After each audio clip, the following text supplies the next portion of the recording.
All right, we've made it to good afternoon now. Please remember to have all your cell phones muted. There is no videotaping, and there is no flash photography. If you have a question, please raise your hand. Once you get the microphone, please identify yourself and the affiliated you're with. Jaden, can we start with Aaron, then we'll go there and there. Aaron Beard with the AP. This is for Cooper. Just kind of walk us through a little bit of how you're feeling and what you've done the last few days in terms of trying for recovery and rehab type things. Yeah, I mean, I'm feeling pretty good. We have an incredible team, incredible training staff. So we've been working through the steps of just getting to 100%. I mean, I feel very good. I'm very confident moving forward. Okay, Cooper, can you come up front and get this gentleman, and then Jaden, if you can go here. Steve Wiseman, Raleigh News and Observer. Cooper, can you just kind of talk us through what those days were like initially when you got hurt, and then the rehab just while you're still in Charlotte and watching the team? I mean, what was it like for you? Were you fearful your season was over? Just tell us about those feelings. Yeah, I mean, like I said, we have a great team. So as soon as I got hurt, it was just about getting the right treatment, the right recovery, figuring out exactly what was going on. Had an MRI, X-ray, learned that both of those looked really good. So for them, it was just moving on, pain tolerance type of things, just getting the recovery, the treatment that I needed. Okay, Jaden, let's go up front. Royal Hall, the Juice Network. Tyrese, this question's for you. We know March Madness is about the floor general, about you dictating tempo and being that point guard for Duke University. How are you at mentally and physically getting ready for this tournament? Yeah, I'm in a good state of mind. I think our guys are ready. In terms of on the court, I think 1 through 4, really everyone is sort of that floor general, and just the way that we play, sort of 5 out, everyone sort of bringing the ball up and getting involved. But I think I'm ready, our team's ready, and we're just looking forward to the first game. Okay, Cooper, I need you to get to the second row in the middle here, then we're going to go third row in the middle, and then we'll go back there.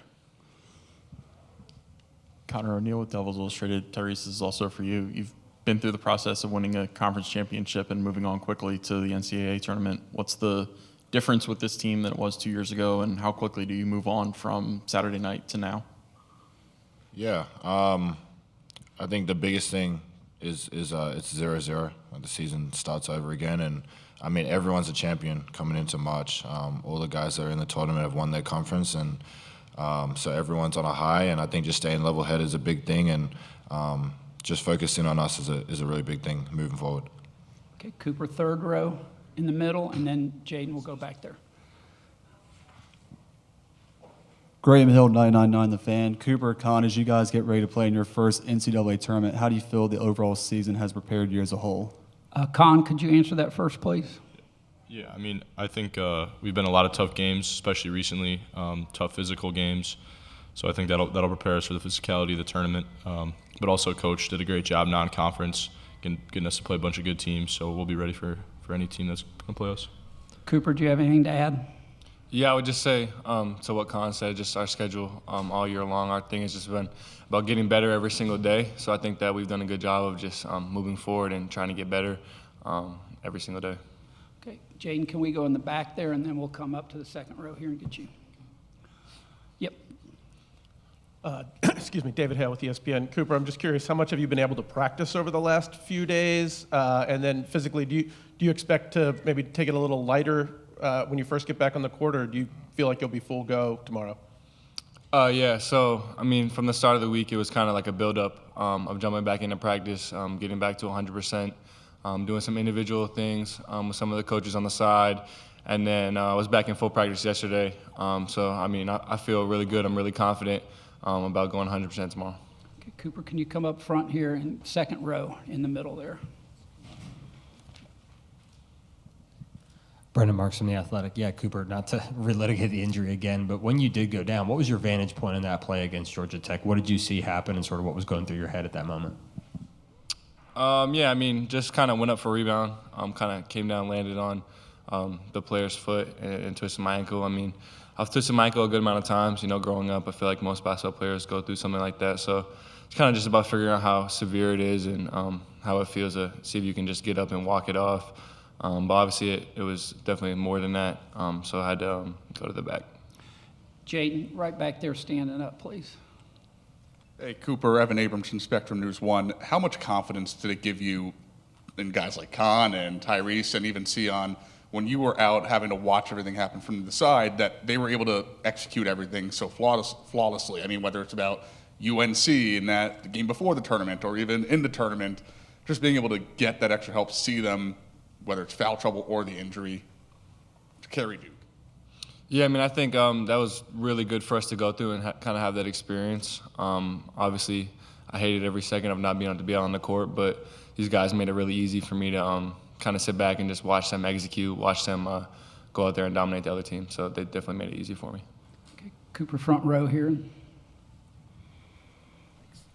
Brett Friedlander, Saturday Down South. This is for Reese and Khan. Pretty much the same question that Coop was just asked. How much better do you think you guys are now because you've had to go through that a couple of games without him and you've learned to play different roles? Pat has, increased his contribution and that kind of thing. Tyrese, could you answer that first? Yeah, I think not having Coop and Malik, it hurt our team, but it was also a good experience. Just playing, we've sort of played without a couple guys the whole year, and I think it's just good to have that in your back pocket. You never know what's going to happen, and you pray to God no one else gets hurt. But it's possible and stuff happens, and I thought we adapted really well. And Coop and Malik and everyone had full confidence in everyone, and we just went out and played our game. Khan, do you have anything to add? Yeah, I think it gave some guys some opportunities, but also helped us unlock some things offensively and defensively that might work in the future. Okay, Cooper on the second row there, third one in. Andrew Long with the Chronicle. This is for any of y'all, but you guys are effectively playing a home game, just 30 minutes from campus. What kind of advantage does that give you, not having to travel, being close to home? Khan, could you answer that, please? Yeah, it's just nice not to get on a plane. Right over here on a bus, not too long. Got in last night for a nice dinner, so not too much travel, soreness and stuff like that. Okay. Jaden, can you go back to the standing up? Tyrese is one of the older veterans on the team. I don't know if you've already been asked this, but getting to be able to hopefully see or talk to maybe Jeremy Roach, have you been able to see him and just the excitement of being in the same city as him again? I actually saw him as soon as we got off the bus. So he was walking out, and I saw him, said what's up, and it was good to see him catch up. Okay, Cooper on the edge back there. This question is for Khan. You talked about some things that you were able to unlock offensively and defensively. What were some of those things that you saw as you went through the absences? Yeah, without having Coop, we had to get a lot more off-ball movement and going to get guys open. I think a lot of that helped us offensively and it could make us more dangerous going forward. Okay, Jaden in the back, the blue shirt. Roy Nogaltree, KWTX. Cooper, Rob Wright said you may have sent him an eyes emoji whenever the brackets got released. You can talk about that relationship, and I know you have a game in front of you, but what would that be like? Yeah, like you said, obviously we focused on tomorrow's game, but yeah, definitely when we saw the selection show and I saw Baylor right in our bracket, it was kind of just a cool moment, having gone to school together last year and playing together, having that connection. So it was definitely a cool moment. Cooper, can you come up? We got second row question in the middle there. Cooper, to kind of follow up on the Mount Verde line there, Liam is here also this weekend. How much have you kept up with all of the Mount Verde guys' seasons, and how much have you been in contact with them? Yeah, I would say whenever I get a chance to kind of catch some of their games on TV or whatever it is, I try and tune in and watch for a little bit. But we're all really busy, going through the same thing, so it's hard to talk a lot or stay in fluent contact. But I've definitely reached out a bunch of times, talked to the guys, and just it was a great year for all of us. Any other questions? All right, gentlemen, thank you very much. You're excused. Good luck tomorrow. Thank you. So Coach Shire is due to start in just a couple minutes.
We're now ready to start with Coach Shire. Coach, if you could just give us an opening statement, please.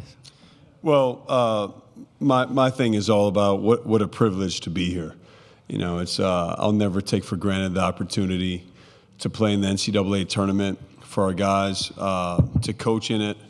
It's a blessing. It's something you work. You know, I know a lot of us were just talking the last few days. It's something you watch growing up as a kid, and for our guys to be playing in it. Most of our team has not played in it, and I think that's an exciting thing for us. But incredible privilege. We're ready to go. It was great finally finding out who we're going to play tomorrow. We've done our prep for Mount St. Mary's, and the run they've had is terrific. They played a great game last night, and we're really excited to kick this thing off tomorrow at 2:50. Jaden, if we can start in the second row here on the edge, and then if you could just hand it over after you're done. Coach, congratulations on getting here. I know we've talked about it a lot over the last few weeks, but what have you guys learned as a team with Cooper, whether it was the foul trouble against UNC and then the injury in the ACC tournament, with him having to kind of be on the sidelines a little bit, and Sion taking the reins, and Khan taking the reins, and Tyrese? What have you learned about your team? What have you learned that you guys can do differently to maybe surprise teams that have scouted you guys in preparation for this? Well, I think actually a friend of mine texted me this the last couple of days, but you know, sometimes when you can call it bad, sometimes injuries are bad luck, right? And when there's bad luck or things that work against you, it's really an opportunity is what it is. And I thought that presented an amazing opportunity for our team to show our toughness in a critical moment. You know, the Georgia Tech game, we're down, we're playing horrible, they're playing really well, and to be able to come back, you know, to turn around the next 2 days against two really good teams without them. With all that said, we all know we need them, and we're a lot better with them. But for other guys to step up in close games to make big-time winning plays, I think that just gave us even more confidence with what we can do, getting him back healthy and ready to go at the same time. Okay, right in the middle. John, Brendan Marks from The Athletic. You guys announced a couple of minutes ago that Cooper's officially going to be active tomorrow. What has it taken the past week to get him to this point? And then also, do you have an update on Malik and his potential availability this month? Yeah. So Cooper, you know, for us, this is about him being able to move properly. You know, like he wasn't going to play if he was compensating or if he was, look, no matter what, an ankle sprain, to say he's 100% tomorrow, it's, you know, he has to work through that a little bit still. But he's not compensating. Actually, the time off, I think, has helped him, his explosiveness, just getting a little bit of rest. I mean, the ACC tournament is a grind. The regular season tournament is a grind. So our medical team staff has done a great job making sure, you know, with his force plate testing, with how he's jumping off of each leg, that there's no, you know, there's not an imbalance of the way he's moving. So I think that's the biggest thing. And then the second thing, you have to make sure he goes against contact, where he's getting knocked off his base, is moving the right way without having it planned the way that he's moving. And so he looked really good yesterday. He did contact. He's built up. We built him up slowly and really progressed him the right way. But he's ready to go. He was, in his mind, he was ready last weekend, but he wasn't. He wasn't. But he's been itching to get out there, and I think that says a lot about who he is, because a lot of guys would be more patient or not as anxious to get out there, and that's just not the way he's wired. His family, everybody with them. As far as Malik goes, I can't give you any more other than, look, he wants to do whatever he can to get back and have a chance to play. And you know, I'm lucky to be coaching all these guys where they have that attitude, and I don't know if that's going to happen, but that's his mindset. That's our mindset, to do everything we can to just give it a chance if we can continue to progress in this tournament. So can't give you more than that because I don't know more than that, but that's the mindset for him and for us.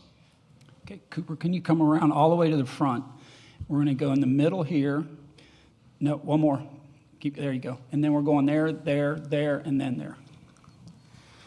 John, there's been some conversation the last week about whether the ACC should expand or perhaps form some kind of alliance with the Big East. I was wondering if you had some thoughts about where the league is now and what the future should look like. Yeah, I've seen that, and I think it's really important to talk about all these things because the sustainability of, getting 3 teams in and then one in the play. Now 4 teams in, but 3 into the main field initially. It's concerning. And what ends up happening is a lot of the wins that we've gotten in the ACC this year, we're not alone. It's anybody in the ACC. A lot of it's discredited, because you get into a league, you really can't go wrong with some of the games. Even if you lose, you're not hurt by it necessarily. So there's only upside in a lot of respects, where in our league, once the ACC started, there's, for the most part, it's downside. And so, as teams, we obviously have to do a good job of, winning and controlling what we can. But also, I think, looking at ways to, I'm not going to comment on the Big East because I've been so focused on this year with our team. And I would like for us to make a special run, blow it out with this group, and then do the best job that I can with my platform here of finding ways to make our game better, because I think there's a bunch of things we need to do, specifically with the game play, to go to quarters, to have 24-second shot clock, to modernize the game. But also, ideas like that need to be thrown around because this thing's changing too quickly not to. So I'm sorry I can't give you a better answer, but I'm fully embedded with our team and not trying to give much else a lot of thought right now. All right, on the corner there, Cooper. Matt Giles, Duke on SI. Coach, if you think back 2 years ago to Orlando compared to now, is there one area of your game that you feel like you've improved on the most? And second part of that question, do you find any extra motivation that you're going to be starting this journey below the Final Four banner that ended your season last season? Yeah, I didn't think of that. It's going to give me even extra motivation being here. I think there's a lot of, it's interesting when you start, there's always things along the way, at least for me, that help motivate me. And so you just gave me one more, which is great. And, but I would say, I think the best thing you can do as a coach is give clarity. And so as you go on, at least for me, I think it's very clear what we're asking our players to do. We're not asking them to do 10, 11, 12, 13, 14 things. My thing is more simplicity and really focus on how tough and connected we are. In addition to, of course, you want to win the details of a game. And in the details, I think clarity is a big thing. And so for me, I think if I was evaluating myself in that moment to now, there's a lot of things I would say, but I think a big one for me is clarity with making sure not just what you know, but most importantly, what your players know that you're asking them to do. And that's been a big point of emphasis for me with what we've done. And as far as the other question, each step, when I'm in this tournament, I always take what happened last year and back of my mind, I just use it as a motivator. And that's never going to change, and that's only going to help. Okay, Cooper, can we get to the third row in the middle there? And then Jaden, we're going to go up front in the corner. Graham Hill, 999 The Fan. Coach Shire, I know the storyline all season has been the performance of Flagg, Malawach, and Knipple, but what about a guy like Isaiah Evans that really stepped up when his number was called during the ACC tournament? And even if it wasn't contributing to the score sheet, it just felt like he provided a spark of energy for your team in a time of need. Well, you talk about Isaiah. He had one of the best plays of the ACC tournament when he got he anticipated a steal, ripped it out of, I think it was Paul in the play, but one of Carolina players' hands, and then he dove on the floor, like without hesitation. And, Isaiah and I have had a lot of amazing conversations since he's been here. I think he's misunderstood to some degree because he's all about the right things. He's a big-time competitor. He's an amazing teammate. But to see his game progress, shooting and scoring, it's not like we made him a good shooter when he got here. That's something he could already do. But his willingness and want to become a complete player has been awesome to coach. And so that play, diving on the floor, we're up in that game, and just his emotion and understanding how important that was.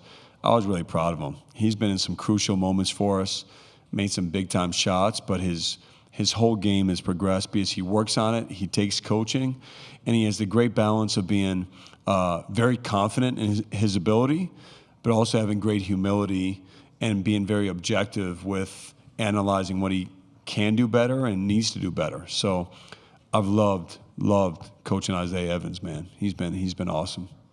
Okay, Jaden up front here, and then Cooper, we're going to go in the second row, and then we'll get you, David. Royal Hall, the Juice Network. Coach, the way you orchestrated this roster in a survive and advance scenario, a tough non-conference schedule with Arizona, Kansas, Illinois, you name it, all tournament teams, Kentucky, what do you think it was so influential for you to build the roster the way that you orchestrated it to be prepared for this moment in a survive and advance scenario with one game and one game only mentality? Well, I think what you try to do is, you try to simulate as much as you can what you're going to expect in these moments. And so the only way to do that is put your team in really tough environments against great opponents, see how they respond and react. Obviously, your goal is to win. I mean, every game we go into, our expectation is to come out with a win. But we knew even the Kentucky game, the Kansas game early in the year, we learned a ton from it. Like, our team grew like crazy. And as long as you have the right people, high character guys who are, all into winning, even when it doesn't go as well, I knew we were going to be tougher for it. And unfortunately, along the way, we've had Malik be out. We've had what happened with Cooper last weekend, Malik as well, again. And so different guys having to step up in different moments. I think we've seen, I don't want to say we've seen it all, but I think we've seen as much as you could see in 34 games. So I know our group is confident from those experiences, and, we're ready to go. Second row, Coop. Abby DeSalvo from the Duke Chronicle. Kind of building off of that, Duke is one of the younger teams in the field, and like you said, a lot of these guys have never played in an NCAA tournament before. So what vulnerabilities do you think that opens up for Duke? And then on the flip side, how do you think that can turn into a strength? Well, these guys have continued to be different, and I don't want to put, sometimes you can make it too big of a thing where, because they haven't seen it before or whatever. End of the day, it's basketball. The sense of urgency and all that you have to have. Well, you have to have that to win 31 games and to win a regular season championship and tournament championship. And so what I want for our guys, I don't want there's a lot of different things. We haven't had a press conference like this day before a game, an open practice. This media, you guys are in the locker room. There's all these different things that come with it. I just don't want that to change who we are and what we do. And so I think that's the case whether you have the most experienced group or whether you have a team full of guys who haven't been here before. So I'll tell you this much, no matter what, I think the thing for us we've gone for it. We haven't hesitated, we haven't flinched, and that's my expectation for us, with not to go into this thing with the weight of the world or whatever. Like, go into it to have fun, go into it to attack. And I think as a young group, they have the ability to do that. Okay, let's go way in the back to David, and then we'll go there if we have time, and then we'll go there, but I don't like your chances. David Teal with the Virginian Pilot. John, as you would expect. Where are you? Right here. All right, I got you. Sorry.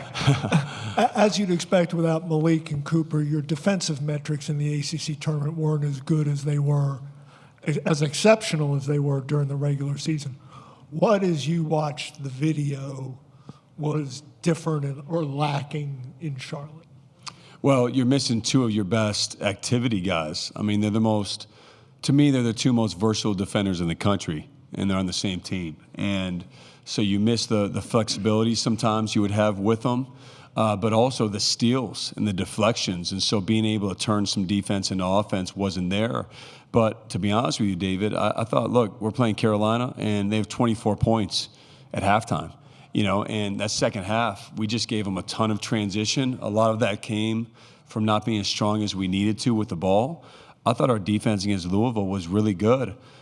Terrence Edwards, tip your hat to him. I thought the shots he was hitting were, I'm not sure Cooper or Malik that it changes, because it was really good defense. So the length and the activity of those two guys can't be replicated. But I thought the effort, the game plan, the execution was right there. Okay, real quick up front. And that's going to be our last question. I'm sorry.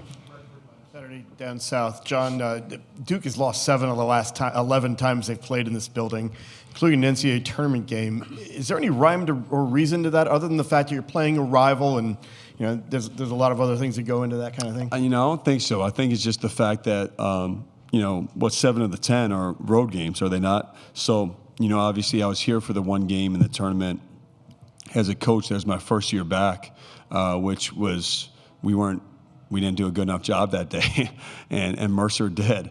But besides that, I think it's a reflection on how hard of a place it is to win here on the road, NC State, the teams that they've had. And I think I don't think it's anything you take from that and say, man, we got to do this because we're playing in this building. I think it's all about us and our mentality. But it's not like the rims are a different height or slanted or I think it's the fact they beat us those days, and we have to win tomorrow playing Duke basketball. All right. Thank you, Okay, I'm guys. afraid that's all we have for time. Coach, thank you very much. Good luck tomorrow. Thanks so much.